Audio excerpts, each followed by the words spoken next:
Welcome to this ICF Slalom podcast episode, part of the series running until the Los Angeles 2028 Olympic Games. We bring you the inside stories from around the globe from the people who make canoe slalom so special. Here's your host, John Gregory. A warm welcome to our first episode of this special daily series. Thanks for joining me.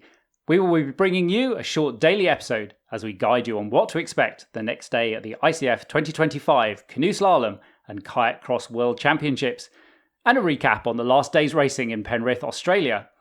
I will be joined by guests including Olympic paddlers, teams and race commentators from around the world.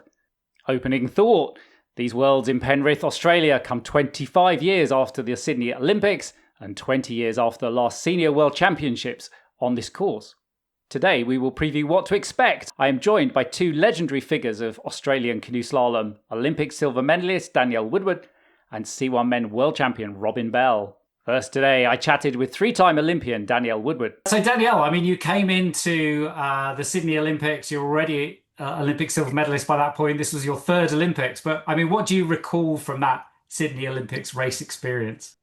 Oh, look, the Sydney Olympics, being a home Olympics, was just fabulous. It was such a great atmosphere, as the Olympics in general. But the white water course was something special. As everyone will see, it's built in almost a perfect semicircle, and they had grandstands that made it an amphitheatre. So when you got onto the start line, you were literally at the centre of the amphitheatre, and you could just hear this thundering cheers from the crowd. It was sold out. It was beautiful weather. It was just one of the most energetic places I have been to, and to be there as a paddler, as a hometown paddler, sitting on the start line was one of the most special moments for me in my canoeing career. Did you feel pressure at that point? I think, you always feel pressure. I don't think I felt any more pressure than, what you normally do. I think it actually lifted a lot of us, just to be, it was the experience as well as the competition, which I think is, something special when you get to be at a home games. It's a really unique opportunity for athletes. And what do you remember reflecting back? You talk about the amphitheatre and the atmosphere amongst spectators. What else do you remember? The rules have probably changed significantly then. I grew up through an era where the rules were different for every Olympic Games, which does make it a little bit challenging for you, particularly when they shift quite significantly. So in those days we had two runs and they were aggregated together. And so if you went down your first run and hit a gate, it really made it difficult for you to get back to, a reasonable score. So it was... I remember I hit a gate or two gates on my first run, which basically put me out of any contention for running for medals, and it's sort of really quite disappointing then to know that almost, that it's impossible for you to make up that time. So I like how we've reverted back to the single run. I think it's more exciting and it makes the athletes really push. So I remember that quite distinctly as being probably a little bit of a low point while I was going down the course, but only a short low point, as I said. Afterwards, we walked around through the crowds, and the spectators couldn't have been happier just to meet the athletes, just to be able to wander around. It was just fabulous. So we've got spectators on Fox Island for this World Championships, I believe. Can you explain what that means? It means that, Fox Island is the internal island that is on the inside of what I call the amphitheatre. So it's almost like being on the stage looking out with the river running around between the outside and the inside. So it'll actually make it even louder, I think, and it allows probably... obviously allows more spectators for us, but better views as well. So that's unique. We didn't have that. That was all blocked off at the Olympics. So it'll be great. In what way has the venue changed?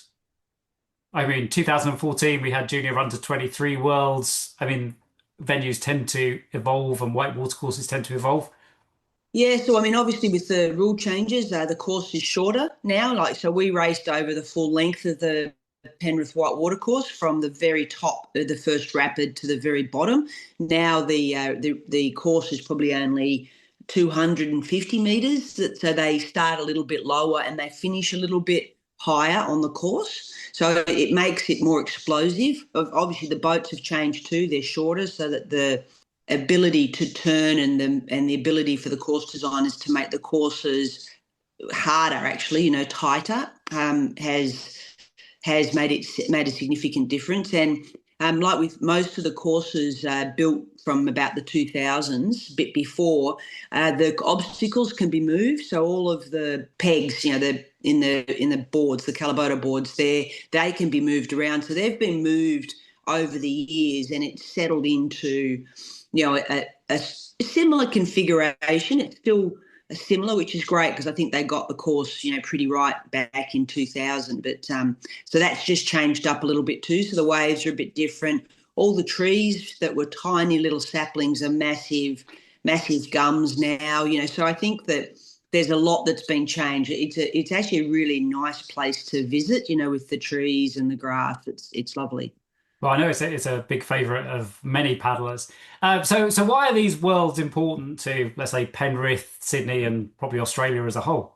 A lot of the venues that legacy venues from Olympics, there's lots of criticism that runs around about their usage, post the Olympics and the cost to, the government. With Sydney, the Penrith white watercourse is used constantly, and I think that as Penrith is becoming, another massive satellite city in Sydney, it's developing into a water stadium. With the beach further up, it's actually developing so that people go there for a day.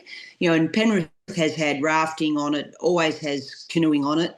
It's quite unique because we're in the southern hemisphere, so a lot of Europeans have, ever since the games, come out here regularly and will stay for a month or 2 months in the European winter and train on Penrith. So it's become quite an alternate training venue for the world, and that's put Penrith on the map. It's heavily increased the ability for our athletes to paddle, because in the past, we used to have to go overseas to get any level of whitewater course at a level that's at world level. And so now our athletes can train, here, and we'll go to the course and just watch the world's best. With the exception is that we have the world's best, obviously, in the Fox sisters, and we have medalists as well in our men's category as well. But it's just really nice to be able to.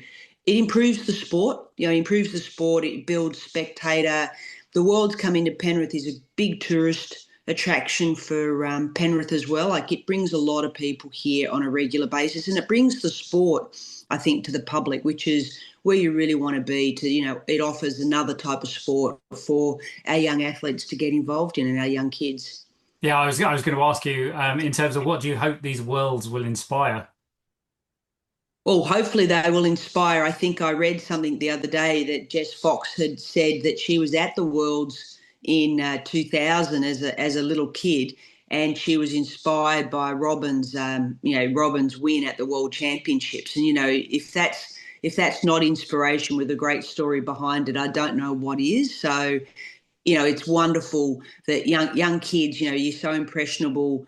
And it really does pave the way of where you want to go and what you want to do. I think when you're young and you get to see, sport in action, I think lots of kids go, oh, I want to do that. And I think it'll be really good. It'll be very good for the city, Western Sydney, and for everyone coming down to have a look at, help build the profile of the sport, although it is, incredibly high with the success of Jess and Naomi in the last Olympics, or the last several Olympics for Jess. But I think it'll be really inspirational. And I hope a lot of we have a lot of multicultural, sort of base out in Penrith. And I really hope that it gets those kids involved as well, because it's a really important thing for Oceania, the greater Pacific Island sort of area, to really build on our neighbours and making sure we've got a strong continent as well.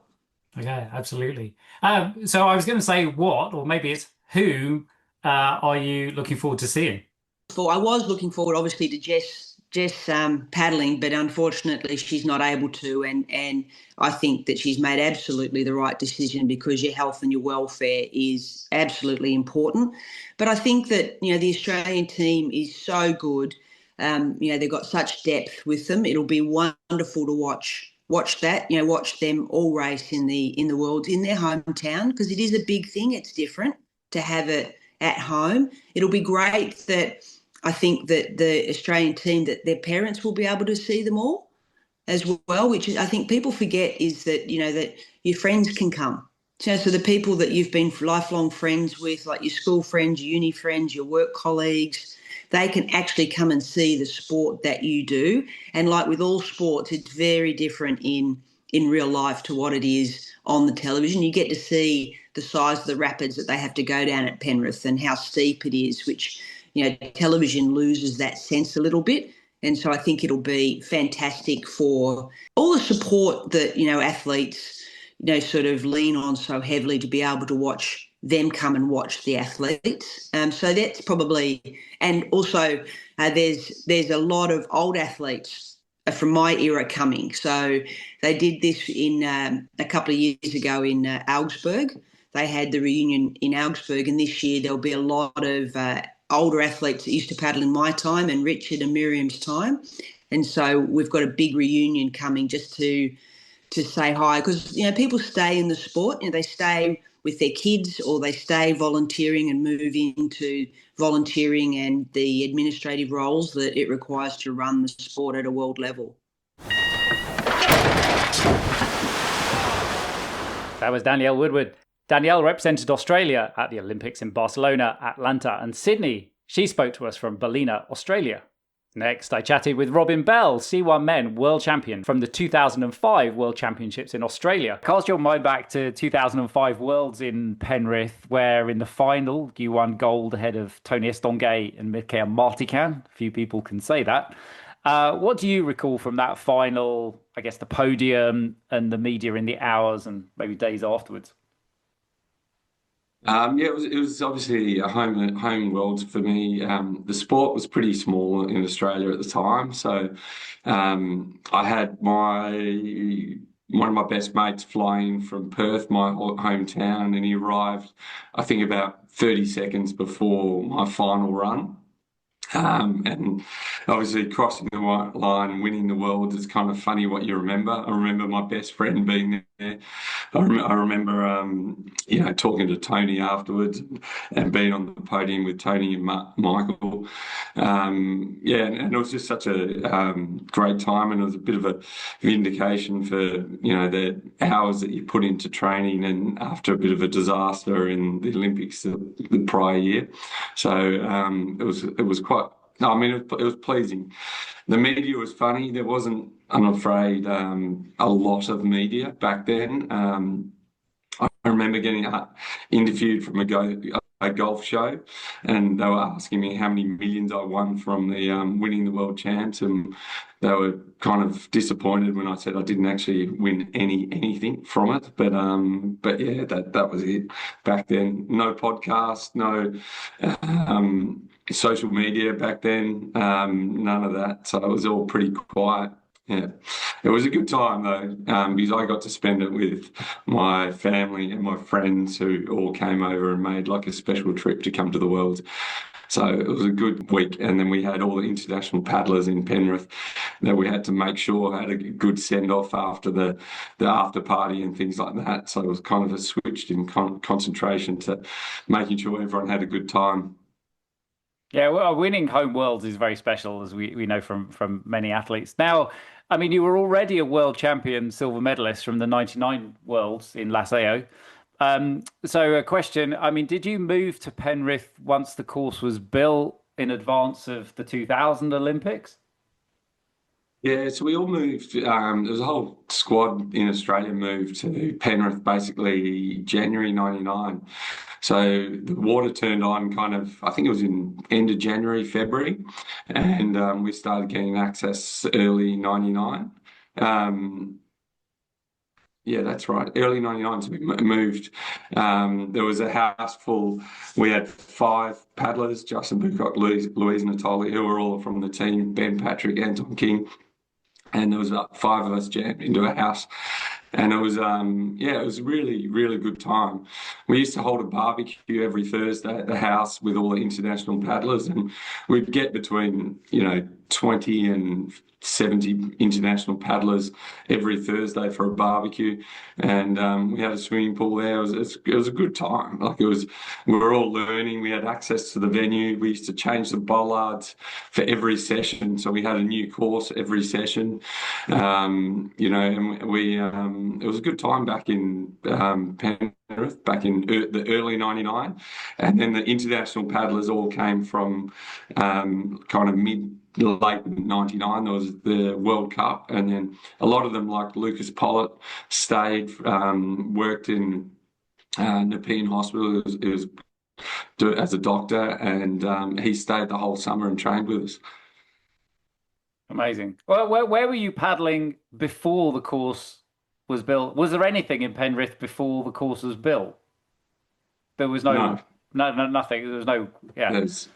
Yeah, so the Nepean River's there. It doesn't flow very often. It's almost got a flood, and recently it's actually flooded quite a few times. But during the 90s and things like that, Warragamba Dam was pretty empty, and so there was not a lot of flooding happening.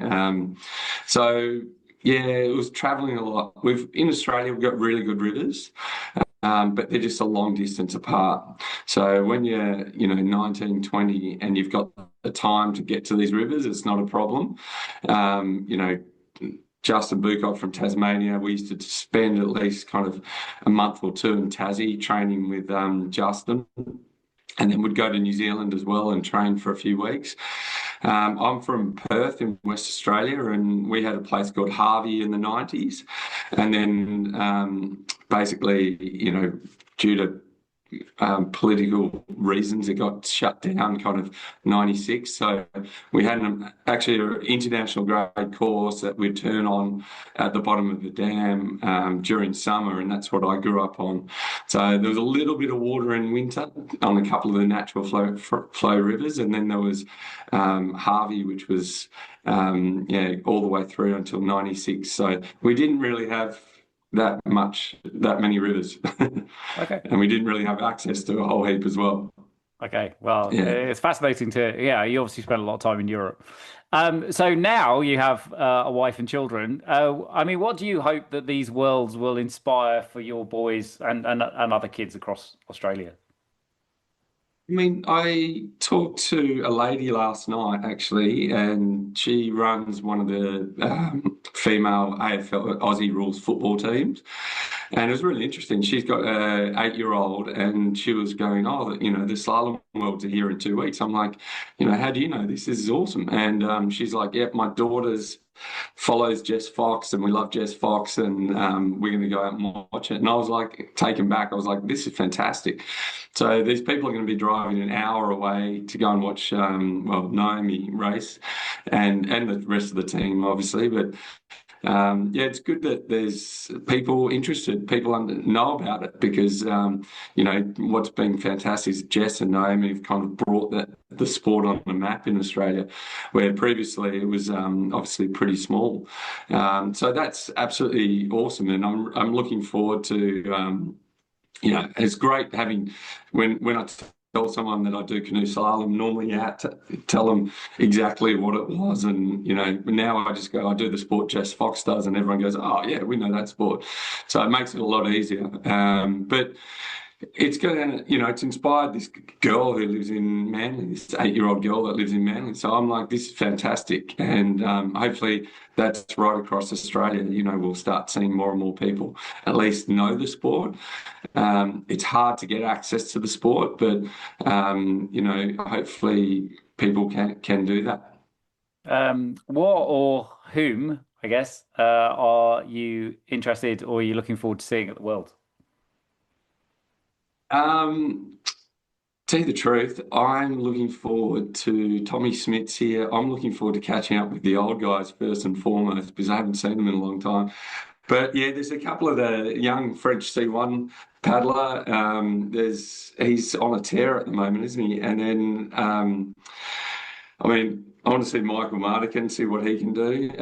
See if he can get out of bed and make the final. That'd be unbelievable. But Peter Cowser, obviously the Australian team, a few of those guys, probably Tim Anderson, Kayak, these guys I really want to see do well here, obviously at the home worlds. But Naomi is going to be a big one for her without Jess racing, which would probably be exciting for Naomi. But for me, it's actually about reconnecting with the sport and reconnecting with a few of the older guys who'll be in the stands. What's amazing is that there's been a WhatsApp group set up with all the old team members from the Australian team. And it started off in Australia in 1971, I think it was, with John Eggar. So John Eggar is coming out to the race, and then we've got this function on the Friday night where there's 100 of us, where old Aussie and international, who went to the Worlds previously. So for me, it's going to be reconnecting with those guys, which is going to be amazing. And obviously watching the new talent. The sport's moved on since I was there massively. I mean, the boats have got so turny on the tail, and the courses are very different to what we did back in the day. The staggers are, and I'm kind of interested I've been watching it online a lot, but I've been kind of interested to actually go out and see the courses up front and in person, because the staggers to me look so tight and tricky, and so it'd be good to go and watch it all and see it live. That was Robin Bell. Robin represented Australia at the Olympics in Sydney, Athens and Beijing. He talked to us from Sydney, Australia. So we have 4 of the reigning Olympic champions racing. Noemi Fox from Australia, Nicolas Guestin from France, Giovanni Giardinero from Italy, and Finn Butcher from New Zealand. We have 3 reigning world champions, Kimberly Woods from Great Britain, Joe Clark from Great Britain, and Benjamin Savcek from Slovenia, as well as 2025 World Cup Series champions Kimberly Woods from Great Britain in both canoe and kayak, Titouan Kastrick from France, Nicolas Guestin from France, Ricarda Funk from Germany, Jan Rohrer from Switzerland, Camille Prigent from France, and Sam Lever from Great Britain, all lining us up for impressive tight races. In tomorrow's episode, we will introduce you to the first of our Penrith races, with the individual kayak cross time trial appearing for the first time as a medal event at the World Championships. Thanks to my guests today, Danielle Woodward and Robin Bell. If you enjoy the podcast, tell other people, send them a link, like, follow, or write a review. If you need more, keep reading Ettore Evaldi's brilliantly insightful and eloquent blog. I'm John Gregory. I'll be back in our next episode, released tomorrow at 6 a.m. Australian Eastern Standard Time. Thanks for listening. That's it for now, but please subscribe to the podcasts on Apple Podcasts, Spotify or YouTube, and leave a review too. Until the next episode, keep it fast and clean.